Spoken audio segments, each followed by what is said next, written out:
గంజాయి, drugs mafia పడగ విప్పుతున్నా ప్రభుత్వం కేవలం రాజకీయ కక్ష సాధింపులకే సమయాన్ని కేటాయిస్తుంది తప్ప ఆడబిడ్డల భద్రతను పట్టించుకోవడం లేదు. ఈ అరాచకాలపై బీసీవై పార్టీ తన గళాన్ని బలంగా వినిపిస్తుంది.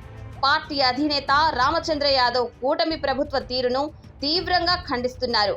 ముఖ్యమంత్రి చంద్రబాబు నాయుడు గారు ఆడవాళ్లపై ఈగ వాలనివ్వనని చెప్పినా మీ మాటలు ఏమయ్యాయి?